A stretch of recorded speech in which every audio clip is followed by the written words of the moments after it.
l'Éternel, car il entend ma voix. Il a penché vers moi son oreille, et je le chanterai toute ma vie.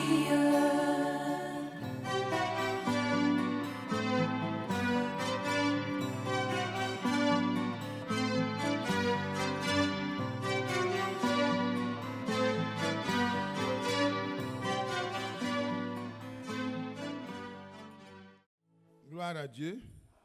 Que le nom du Seigneur soit loué. Nous allons passer du temps dans la prière. Nous étions en train de régler certaines choses. Et donc, on s'excuse auprès de vous et de tous ceux qui étaient dans l'attente. 1h30 de louange. Bon, c'est vraiment beaucoup. Mais vous savez, nous passerons l'éternité non à prêcher, mais à louer. Amen. Je ne vous entends pas. Là-bas, là, on va louer Dieu, on va l'adorer éternellement. Donc, ça peut arriver comme ça que Dieu permette que les choses soient ainsi. Donc, les frères qui sont à la louange, que Dieu vous bénisse. Là-bas, il n'y aura peut-être pas les mêmes instruments, mais nous louerons Dieu chacun. Et la grâce de Dieu nous bénisse. Alléluia. Nous allons nous lever pour faire une lecture de la parole. Et puis, après ça, nous allons simplement passer le temps dans la prière. Que Dieu nous bénisse. Que Dieu nous bénisse. Prenons Éphésiens et Philippiens. Philippiens au chapitre 2.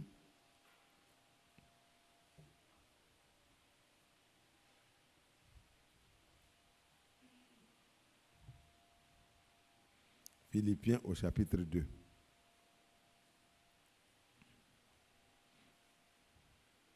À partir du verset 14.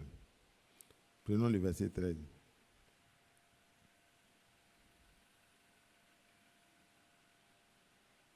Je voulais qu'on prenne plutôt le verset 12 jusqu'au verset 16.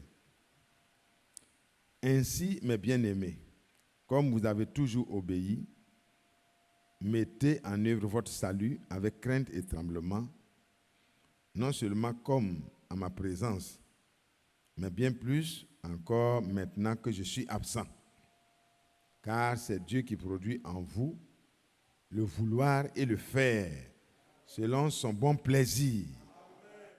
Amen. Faites toutes choses sans murmure ni hésitation, afin que vous soyez irréprochables et purs, des enfants de Dieu, irrépréhensibles au milieu d'une génération perverse et corrompue, parmi laquelle vous brillez comme des flambeaux dans le monde, portant la parole de vie. Et je pourrais me glorifier au jour de Christ de n'avoir pas couru ni travaillé en vain.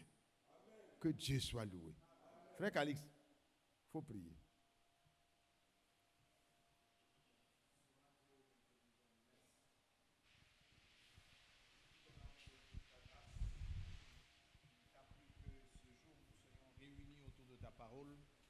Au nom de Jésus-Christ, agrée, Seigneur, notre adoration. Sois notre Dieu du début jusqu'à la fin. Que ta parole demeure en nos cœurs. Que nous ne soyons pas égarés. Et que le pouvoir, Seigneur, d'accomplir ta parole soit aussi dans nos cœurs. Que nous soyons à même, Seigneur Jésus-Christ, de te plaire. Garder ta parole jusqu'à ton avènement. Bénis chaque âme présent. Bénis, Seigneur Jésus-Christ, ceux qui n'ont pas eu le temps de s'assembler avec nous. Que tous soyons bénis de ta part. Dans le nom puissant de notre Sauveur et Seigneur Jésus-Christ, nous avons ainsi prié. Amen. Amen. Dieu soit loué. Asseyez-vous. Ici, il dit bien-aimés, comme vous avez toujours obéi, mettez en œuvre votre salut avec crainte et tremblement. Parce que vous savez que le Seigneur lui-même est le modèle d'obéissance. Parce qu'il a appris l'obéissance par les choses qu'il a souffertes. Quoi qu'il soit fils. Amen. Et de cette manière, il est devenu, pour tous ceux qui lui obéissent, l'auteur d'un salut éternel. C'est vrai. L'obéissance est une nature que Dieu nous donne quand nous nous approchons de Dieu dans la repentance. Il change notre nature désobéissante, il nous donne sa nature, et la nature de Christ, c'est l'obéissance. Et les enfants de Dieu, vous voyez, on peut parler d'eux de cette manière. Les frères de Philippe, Paul dit, comme vous avez toujours obéi, et je souhaite que cela soit dit à notre endroit, à notre égard. Ça ne doit pas être lu seulement. Ça doit être des choses auxquelles on peut vous dire Amen. Quand on dit, comme vous avez toujours obéi, chacun doit pouvoir dire Amen par ta grâce. Jusque-là, je compte sur la grâce de Dieu pour toujours obéir. Ça doit être une réalité. Et il dit, mettez en œuvre votre salut, travaillez à votre salut avec crainte et tremblement. Est-ce que ça veut dire que nous devons travailler pour être sauvés? Non. Nous sommes sauvés par la grâce de Dieu, par le moyen de la foi. Et cela ne vient pas de nous-mêmes, c'est la grâce de Dieu. Mais celui qui est sauvé, qu'est-ce qu'il fait? Vous voyez? Il dit, mais la grâce de Dieu, source de salut pour tous les hommes, a été prêchée. Et elle invite les hommes à faire quoi? À se séparer de l'impiété, à marcher selon la piété, à rejeter ce qui n'est pas la parole. Et ce n'est que la parole qui nous permet de ressembler à Christ. Parce que quand la parole est acceptée, alors elle produit en nous quelque chose de magnifique. Amen. C'est elle qui opère ce qu'on appelle la sanctification. Jean 17, 17, sanctifie-les par ta vérité, car ta parole est la vérité. Amen. Et quand vous prenez dans 1 Pierre, au chapitre 1, le verset 23, il dit, ayant purifié vos âmes, en obéissant à la vérité. 22, je crois. Pour avoir un amour fraternel sincère. Ça veut dire que c'est la parole à laquelle nous obéissons qui nous permet d'atteindre la pureté du cœur. Et la Bible dit, heureux ceux qui ont le cœur pur, purifié par la parole à laquelle vous obéissez, vous atteignez un stade de sanctification et de purification au point que Dieu lui-même peut venir s'asseoir à l'intérieur, être votre invité d'honneur, souper avec vous et vous souper avec lui. Et de cette manière, la présence de Dieu vous permet que Romains 5, verset 5 s'accomplisse. Dieu, par son esprit, il est en vous, il déverse. Il fait que les fleuves d'eau vive jaillissent de votre cœur pour que vous soyez capable d'aimer même celui qui ne vous aime pas. Ça, ce n'est pas humain. 1 Corinthiens 13, ce n'est pas une affaire que parce que je suis dans le message de la fin des temps, donc désormais, je vais aimer. Non. C'est la nature de Dieu. Jean 1, verset 12 dit, mais à tous ceux qui l'ont reçu, à ceux qui croient en elle, la parole a donné le pouvoir de devenir enfants de Dieu. Et cette décision n'est pas la décision de la chair et le sang, mais c'est la volonté de Dieu. Mais c'est pourquoi ici, il dit, vous devez travailler à votre salut. Ça veut dire que vous devez continuer à marcher dans cette obéissance-là. Voyez, parce qu'il y a des œuvres qui ont été préparées d'avance pour les fils de Dieu, pour qu'ils accomplissent ces œuvres-là dans l'obéissance. C'est tout. Quand Dieu parle, c'est pour que la parole de Dieu suscite en vous la position qui plaît à Dieu. Amen. La parole de Dieu vous montre comment plaire à Dieu. Et un enfant de Dieu, il a l'aspiration de plaire à Dieu. Donc ça crée en même temps en vous le vouloir. Amen. Alléluia. Paul dit, ce n'est pas pendant que les serviteurs de Dieu sont en présence de vous, les frères, vous êtes en présence d'un frère, que vous devez faire les choses, et le comportement chrétien. Il dit, mais même quand je suis absent, et surtout quand je suis absent, c'est à ce moment-là que vous devez faire que les hommes du dedans, comme les hommes du dehors, puissent avoir un témoignage correct de vous. Puissent respecter le Dieu que vous servez, que nous servons. Et Paul continue, il dit, car c'est Dieu qui crée en vous, qui produit en vous le vouloir et le faire. Parce que quand la parole de Dieu est libérée, quand la parole de Dieu est prêchée avec l'autorité de l'esprit, il y a parfois des miracles qui accompagnent pour attirer ton attention pour que tu comprennes que ce qui se passe là, il y a Dieu dedans. À partir de ce moment, ça crée en toi, tu es attentif et tu acceptes. Si tu acceptes, ça produit en toi la volonté de devenir tel que Dieu l'a déclaré. Ça produit déjà en toi. Mais en même temps, quand quelqu'un veut ce que Dieu veut, Dieu lui donne le pouvoir d'être ce qu'il veut. Ça va ensemble. Mais le moyen, c'est la parole. Comme au commencement était la parole était avec Dieu, la parole était Dieu, et rien de ce qui a été fait, tout ce qui a été fait par le moyen de la parole. Et rien n'a été fait sans la parole. C'est pourquoi en notre temps, quand Dieu a voulu ramener le rétablissement de toutes choses, quand il a voulu restaurer toutes choses, en envoyant son prophète, et il a commencé par la parole. La parole est venue au prophète pour que, par l'Esprit de Dieu, nous soyons ramenés à l'enseignement des apôtres sans interprétation. Parce que c'est la parole qui est créatrice. C'est au moyen de la parole que Dieu a créé. Et c'est au moyen de la parole que Dieu crée toutes choses nouvelles dans la nouvelle création aussi. À ceux qui reçoivent cette vraie parole, la parole crée la nature de Dieu. Et alors, c'est des fils de Dieu qui naissent. Parce qu'un homme met au monde un homme. Un homme met au monde un humain. C'est clair. Le porc met au monde un porc. Le cacao produit un petit grain de cacao. Le maïs produit des maïs. Parce que chaque semence doit se reproduire selon son espèce. Et quand la parole de Dieu est la semence qui est déposée en toi et que tu la reçois favorablement, alors elle produit en toi l'espèce de Dieu. Frère, c'est tellement beau. Il n'y a rien de meilleur que cela. Nous sommes venus ce soir pour nous rappeler ces choses-là, que Dieu a commencé par sa parole. Il veut faire quelque chose de nouveau. Pas des enfants qui viennent adhérer à l'église du message, mais des gens qui sont à l'intérieur, touchés par la parole, qui sont amenés, comme il est dit, dans Acte 3, le verset 19. Il dit, repentez-vous et convertissez-vous, afin que des temps de rafraîchissement vous soient donnés. On se repent comment? C'est quand la parole de Dieu, effectivement chargée par l'Esprit de Dieu, vient et qu'on l'accepte, on reconnaît que ce qu'elle dit est vrai. Et on se remet en cause, s'il y a lieu de le faire. À partir de ce moment, Dieu a le feu vert pour transformer. Parce que, comme le prophète l'a dit, la parole de Dieu a en elle la substance et la puissance pour transformer quiconque croit. Quiconque. Alléluia.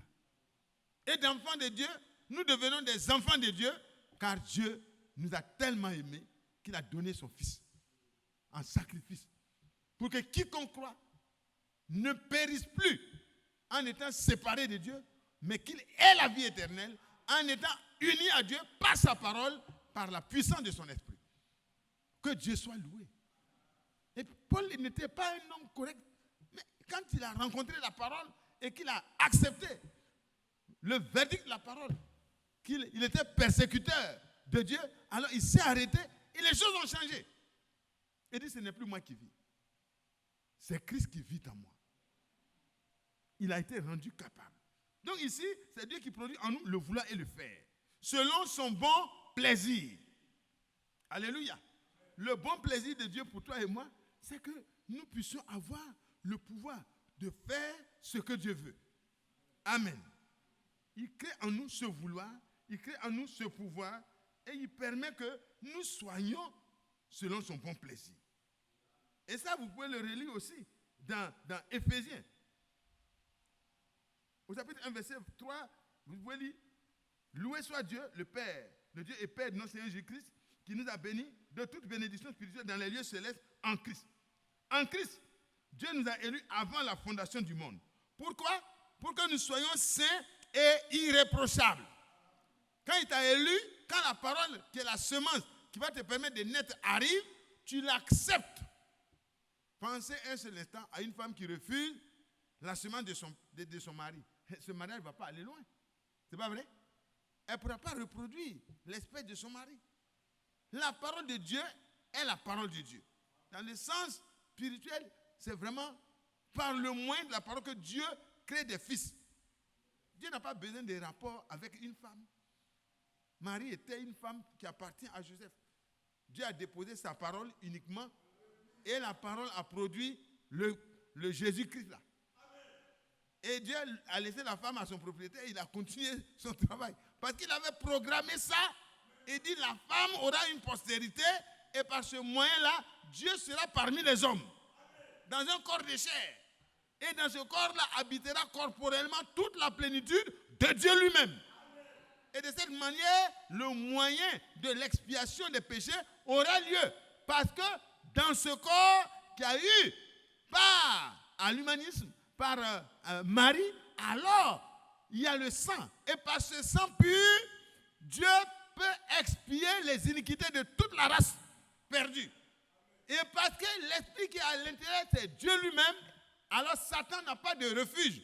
Il a poursuivi Satan par l'esprit jusqu'au dernier retranchement pour lui arracher toutes ses lettres de noblesse. Tout a été arraché. Donc, frères et sœurs, ce qui a été dit est tellement vrai. La parole de Dieu est vraie. Et ici, il dit, il nous a prédestinés dans son amour à être ses enfants d'adoption, quoi? Par Jésus-Christ, comment? Selon le bon plaisir. Encore, nous trouvons le mot bon plaisir. Dieu décide, dans son bon plaisir, là, de faire de petits David, de petits Mathias, de petits Jacques, de petits Ndri, des petits dans ce monde-là qui n'ont aucune valeur, des gens qui n'ont pas de valeur. Dieu nous prend chacun de nous, sincèrement, si on veut considérer notre appartenance ethnique ou même dans notre famille. Quand Dieu prend Gédéon, Gédéon dit, mais dans ma famille, même, je suis le plus petit. Et puis ma famille, là, même, est la moindre. Et dans ma tribu, même, vraiment, c'est la tribu la moindre. Mais comment c'est dans notre tribu que tu vas venir prendre le plus petit pour aller sauver Israël? Seigneur, c'est compliqué. J'ai besoin d'être rassuré. Et Dieu lui a donné tout ce qu'il a demandé pour qu'il soit rassuré que ce n'est pas lui, mais c'est Dieu lui-même. Il dit, va avec la force que je te donne. Ce que tu as, la petite foi que tu as maintenant là. Et moi, je serai là-bas avec toi et je ferai le travail. Oh, que Dieu soit loué. Que Dieu soit loué. Et ici aussi, c'est selon le bon plaisir de la volonté de Dieu. Et c'est en vertu de cette volonté que nous sommes sanctifiés par l'offrande de son corps. C'est en vertu de cette volonté. Parce que tout le reste n'est que religion. Holocauste, sacrifice, tout ça c'est bon. Mais pour un temps, quand l'agneau de Dieu est apparu, tout doit s'arrêter. C'est pourquoi le voile s'est déchiré du haut jusqu'en bas. Parce que le sacrifice parfait venait d'être accompli. On n'avait plus besoin de tuer les animaux. Parce que l'agneau de Dieu a été immolé. Il suffit de s'approcher par la foi et de regarder comme les Israélites dans le désert, à ce serpent d'airain, ils regardaient. Et la foi qu'ils avaient dans la promesse qui a été faite par la bouche du prophète, par Dieu, ils pouvaient regarder et leur maladie était guérie. La morsure du serpent prenait fin. Son efficacité disparaissait. Frère Isher, rapproche-toi, tu vas conduire la prière. Alors, frères et sœurs, nous devons regarder à Christ dans la foi, croire à l'expiation qui a eu lieu. Et si nous reconnaissons que ça ne va pas, nous repentir, laisser la parole agir en profondeur par l'esprit. Parce que la parole n'agit pas dans le vide, hein. La parole agit par le canal de l'esprit. C'est comme vous ne pouvez pas recevoir l'électricité ici, parce que vous avez des relations avec la CIE, ça ne suffit pas. Il faut accepter de mettre des canaux. Il faut des fils qui sont reliés au compteur, le compteur est relié au transformateur dans le secteur, et le transformateur est relié au gros transformateur, et le gros transformateur doit être relié à la centrale, par tout un processus. Mais le but de tout ça, c'est quoi? C'est d'être connecté à la source. Et c'est par là que la puissance qui va éclairer ta maison va passer. Donc ça va ensemble. Tu ne peux pas refuser le câble électrique parce que c'est encombrant et puis vouloir l'électricité. Ça ne marche pas. Que Dieu nous aide. Même le téléphone sans fil, il faut avoir la puce. Donc, mon cher ami, il ne faut pas me dire on n'a pas besoin de câbles dans notre monde moderne maintenant. Il faut des instruments pour réceptionner d'abord, avant de distribuer. Que Dieu nous aide. Et il faut que ton cœur réceptionne la parole. Et la parole devient devient même chose avec toi. Et de cette manière, Dieu peut venir maintenant, par sa puissance, agir pour le reste de tes besoins. Oh, que Dieu soit loué. Que Dieu soit loué. Et là, dans, je crois que c'est dans Actes, au chapitre 11, voyez, au verset 13. Cet homme nous raconta comment il avait vu dans sa maison l'ange se présentant à lui et lui disant, envoie quelqu'un à Jopé et fais venir Simon, surnommé Pierre, qui te dira des choses par lesquelles tu seras sauvé, toi et ta maison. Regardez, l'ange vient, Dieu même voit, il atteste, il parle du bon témoignage de cet homme de Dieu, mais Dieu dit, il faut envoyer quelqu'un. Il y a un homme qui est mon esclave serviteur, il s'appelle Pierre. Je lui ai confié une mission qui concerne vraiment l'histoire du salut. Il s'appelle Pierre. Envoie le chercher. Il va venir. Il va te dire des choses. Est-ce qu'il est venu dire sa parole? Non. Le Seigneur de ta prière pourrait dire, je ne prie pas pour ceux-là seulement, mais je prie par ceux qui croiront par leur parole. Parce qu'ils ont en eux la vraie parole. Ils ne viennent pas avec leur parole parce que celui que Dieu envoie, il n'apporte pas sa propre parole, mais il apporte la parole de Dieu. Et il dit, il va te dire des choses par lesquelles toi, à qui Dieu trouve plaisir de répondre à ses prières et à ses demandes par l'envoi d'un ange.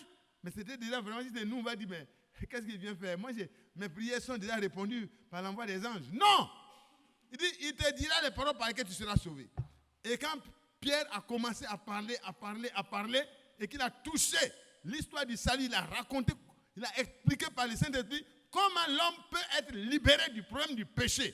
Que tous les prophètes rendent de lui les témoignages. Depuis la Genèse, la postérité de la femme écrasée là, celle du serpent, c'est déjà la bonne nouvelle de la rédemption.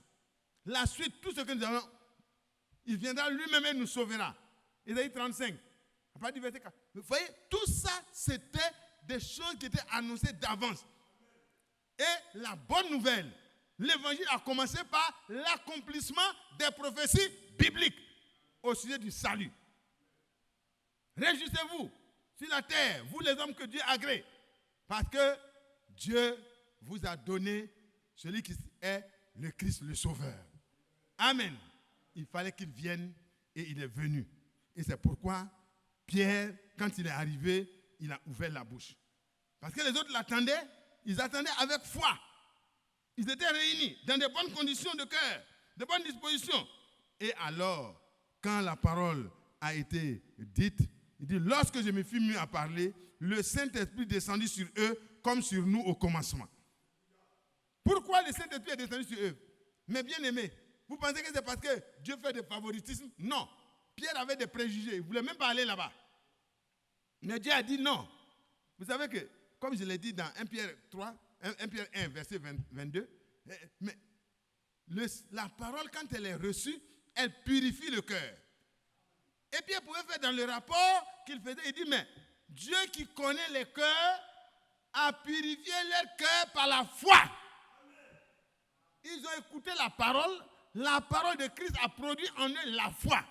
Parce que la foi vient de cela. Et la foi a purifié leur cœur.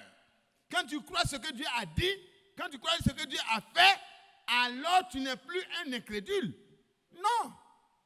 Celui qui croit ce que Dieu fait dans son temps, il n'est pas un incrédule. Ce n'est pas possible. Au temps de Noé, il y avait des groupes. Il y avait un groupe qu'on appelait les croyants. Noé était un croyant. Avec un groupe. Et le reste était des incrédules. Même quand il est parti de l'autre côté dans le séjour des morts, il n'est pas allé pour mélanger les deux groupes. Non. Ceux qui étaient des incrédules, il allait leur dire, vous avez refusé de croire, vous êtes condamnés, c'est fini. Mais à ceux qui ont cru, alléluia, qui étaient dans le sein d'Abraham, c'était le temps de leur libération pour monter dans la gloire. Oh, que Dieu soit loué. Mais ce n'est pas l'enlèvement pour le moment. Alléluia. Pour nous, ça arrive. Et ils sont partis, mais pour nous, ça arrive. Que Dieu soit loué.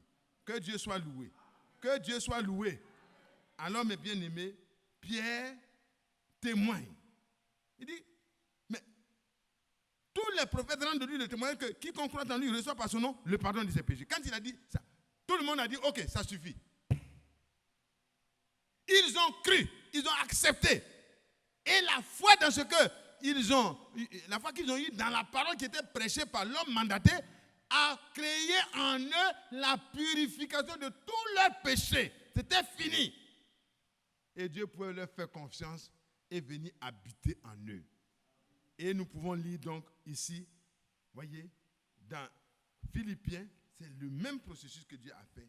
Voyez, il dit, c'est Dieu qui produit en vous le vouloir et le faire, selon son bon plaisir. Faites donc toutes choses sans murmure ni hésitation. Le croyant, il ne murmure plus, il n'hésite plus. Il n'est plus dans les groupes de murmures. Il s'exclut dedans. Parce qu'il sait que son Dieu est capable de changer les circonstances et les temps. Tu n'as pas besoin de murmurer, tu as besoin de prier. Pour ce qui ne va pas, tu n'as pas besoin de murmurer, tu as besoin de prier. Et tu n'as pas besoin d'agir dans l'hésitation. Tu as besoin de consulter Dieu et d'agir avec conviction. Parce que ce qui n'est pas le produit d'une conviction profonde, c'est vraiment un péché. Ce n'est pas bon. Il dit ici maintenant, afin que, de cette manière, en laissant la parole de Dieu vous conduire, il dit comment le jeune homme va rendre plus son sentier. C'est en laissant la parole de Dieu le conduire. Amen. Quand la parole de Dieu vous prend, vous vous conduisez selon la parole. Amen. Oh, que Dieu soit loué. On s'attache à la parole et la parole nous dirige parce que quand vous prenez le joug avec celui qui est plus fort que vous, c'est celui qui est plus fort qui vous entraîne. C'est pourquoi quand vous avez une mauvaise compagnie qui est très influente, la mauvaise compagnie va vous transformer de la mauvaise manière. Mais quand c'est vous qui êtes plus fort, le bandit devient chrétien. Amen. Ah, le bandit, il vient, vous l'entraînez chaque fois, et puis il vient un jour, la parole de Dieu tombe. Boum. Il dit, donc c'est pour ça que toi tu venais, moi je ne comprenais pas, je te suivais parce que j'étais, mais vraiment, ce que tu viens chercher là, c'est bon pour moi aussi. Amen. Oh, que Dieu soit loué.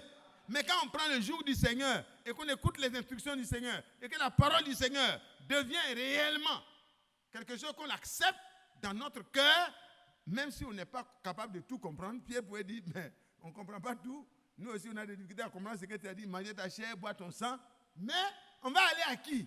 On sait que c'est toi qui as les paroles de la vie éternelle. Le messager de notre temps nous a montré du doigt que c'est toi l'agneau de Dieu qui ôte le péché du monde. On ne comprend pas tout, mais on est avec toi quand même. On est avec toi. Nuit et jour, on est avec toi. Ce qu'on ne comprend pas maintenant, on comprendra plus tard. Et il avait raison. Oh, que Dieu vous bénisse. Soyez pas découragés. Marchez avec le Seigneur. Afin que vous soyez irréprochables. Quand la parole de Dieu vient, elle vous purifie, elle vous sanctifie. Et là, on peut vous reprocher parce que vous ne saviez pas ce que la parole dit.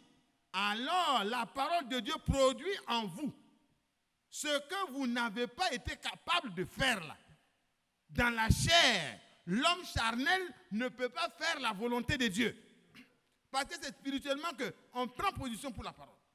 Alors, de cette manière, le frère, la sœur est purifié et est libéré de ce qui l'opprimait. Il n'a pas besoin de courir derrière des prophètes des temps modernes, des serviteurs de Dieu qui vont faire brisement des liens ancestraux. Brisement de quoi? Brisement de la misère. Brisement de quoi? Non. Ça, c'est des créations d'hommes pour asservir à nouveau ceux qui ont été libérés du joug. Mais celui qui est libéré par le Fils de Dieu, il est réellement libre. Vous connaîtrez la vérité et la vérité vous rendra libre. Oh, que Dieu soit loué. Et quand la parole vient, alors, elle opère une transformation à partir de l'intérieur vers l'extérieur. Amen. Dis pas bon, chez eux, on ne porte pas beaucoup d'oreilles, on ne porte pas chaîne, on ne coupe pas les cheveux, on ne fait pas quoi. Et puis dit, moi c'est comme ça chez vous là. Ok, donc je vais dimanche prochain, je deviens chrétien de votre église. Et puis tu te débarrasses de tout, tu t'habilles comme un soutane, avec une grande soutane, avec les trucs et tout. On dit c'est une sœur. Non! Ça doit commencer d'abord par la parole de Dieu à l'intérieur de ton âme. C'est elle qui te libère et alors tu es réellement libre. Et la parole de Dieu, elle vient parce que quand tu prends le jour du Seigneur, tu reçois aussi ses instructions. Et l'enseignement qui t'est donné te permet de sortir de Babylone. Babylone, tu sors dedans et puis à l'intérieur de toi, Babylone doit sortir de toi. La confusion doit sortir de toi. Les impuretés doivent sortir de toi. Parce que Jésus dit, ce n'est pas ce qui entre, mais c'est ce qui est à l'intérieur là. C'est ça qui suit l'homme. Et Dieu enlève tout ça. Et alors tu deviens saint et irréprochable. Les réflexions et le comportement sont commandités à partir de l'intérieur. Et c'est pourquoi Dieu commence par l'intérieur. Il dit, donnez à César ce qui est pour César, mais donnez-moi les cœurs. Alléluia. Donnez à Dieu ce qui est à Dieu. Donc ici, le verset 15. Philippiens 2, verset 15, je termine. Alors faites toutes choses sans murmure ni hésitation. Pourquoi? Parce que vous avez pris position pour la parole, vous avez pris position pour la vérité. Vous n'avez plus besoin de murmurer ou d'hésiter. C'est fini. Ce que Dieu décide de faire, il le fera en son temps. Amen. Et rien ne peut empêcher Dieu de faire ce qu'il veut faire. Afin que vous soyez irréprochables et purs. Être irréprochable et pur, ce n'est pas par des essais. Des essais personnels. Non. La chair ne peut pas faire la volonté de Dieu. Elle ne peut pas se soumettre à Dieu. Elle ne le peut même pas. Elle ne veut pas et elle ne peut pas. Mais quand tu es créé selon Christ en Dieu, alors tu as en toi la nouvelle nature qui est d'obéir à Dieu. À partir de ce moment, tu agis sous l'impulsion de l'Esprit de Dieu et alors tu agis de manière que les gens peuvent voir qu'on ne peut plus rien reprocher à cette personne. Ces paroles sont dans un cœur pur. Amen. Parce que Dieu a agi par sa parole. Des enfants de Dieu irrépréhensibles au milieu d'une génération perverse. Les gens pensent que Dieu ne sait pas dans quel milieu nous vivons. Oui. Il y a des pays qui ont adopté l'homosexualité de manière claire. Mais dans ces pays-là, les élus de Dieu continueront à se comporter de manière parfaite. Celui qui veut marcher avec la parole, il sera davantage sanctifié. Et ceux qui veulent suivre le train de ce monde seront davantage dans la pourriture. Et la différence à la fin sera tellement nette. Les gens verront à nouveau la différence. Comme le dit Malachie 3, versets 15, 16, 17. Alors, vous verrez à nouveau la différence entre ceux qui craignent Dieu et ceux qui ne le craignent pas. Le message, ce n'est pas la bouche. Le message, ce n'est pas la connaissance intellectuelle. Le message, ce n'est pas la prédication. Ce n'est pas en prédication seulement. Non. Nous devons rendre la prédication vivante en nous. Et Dieu doit pouvoir, par son esprit, écrire sa parole dans notre vie pratique. De telle sorte que même ceux qui refusent de lire les brochures liront ta vie. Ils liront ton comportement. Ils liront ce que tu fais à la maison avec ta femme. Ils liront ce que tu fais avec ton mari. Ils liront ce que tu fais avec tes parents. Ils liront ton comportement au travail. Et quand ils le regarderont, ils diront, sincèrement, on ne peut rien reprocher à cette jeune dame. On ne peut rien reprocher à ce monsieur. On ne peut rien reprocher. Même quand on fera des audits comme au temps de Daniel, on trouvera que tout est parfait. Et alors, le nom du Seigneur sera exalté et glorifié au milieu d'une génération perverse et pécheresse, au milieu de laquelle quoi? Vous devez briller comme des flambeaux. Et vous brillez comme des flambeaux. Parce qu'il a dit, vous êtes la lumière du monde. Une ville située sur une montagne ne peut être cachée. Un chrétien ne peut pas être caché. Un chrétien ne parle pas en regardant derrière, en regardant à gauche, à droite, avant de parler. Le chrétien parle la vérité et il souhaite que tout le monde soit témoin de la vérité. Que Dieu soit loué. Que Dieu nous aide. Notre frère et cher, s'il te plaît, rapproche-toi. Tu vas nous conduire dans la prière. Nous avons besoin de prier juste quelques minutes. Vous voyez, je veux dire, la prédication a duré quelques minutes, mais nous devons passer le temps à prier. Exceptionnellement, nous avons commencé un peu tard, il y a environ 30 minutes, et nous allons nous arrêter là. Ça suffit. Frère, vous avez le devoir de ne plus être dans la confusion. Parce qu'il a dit, sortez du milieu d'eux. Nous sommes sortis. Mais la parole vient maintenant pour faire sortir la confusion qui est à l'intérieur de nous encore. Parce que, frère Franck pouvait dire, il faut sortir de Babylone, mais il faut que Babylone sorte de nous.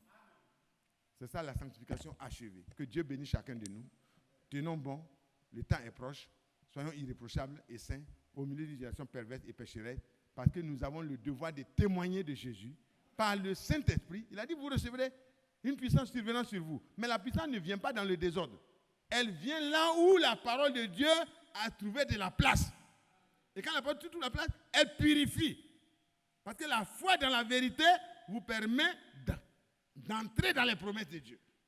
Et à partir de là, la clé est ouverte. Parce que la foi est la clé qui ouvre toutes les portes. Alléluia. Il faut la parole d'abord avant que la foi vienne. Sans promesse, il n'y a pas d'accomplissement.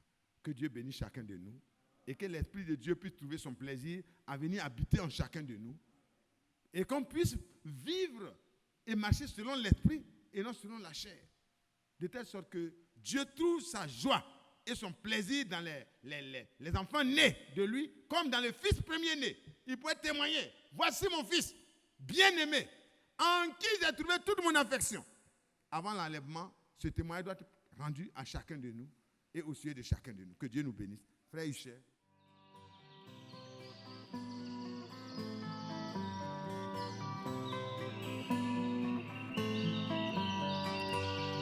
J'aime l'Éternel, car il entend ma voix. Il a penché vers moi son oreille, et je le chanterai toute ma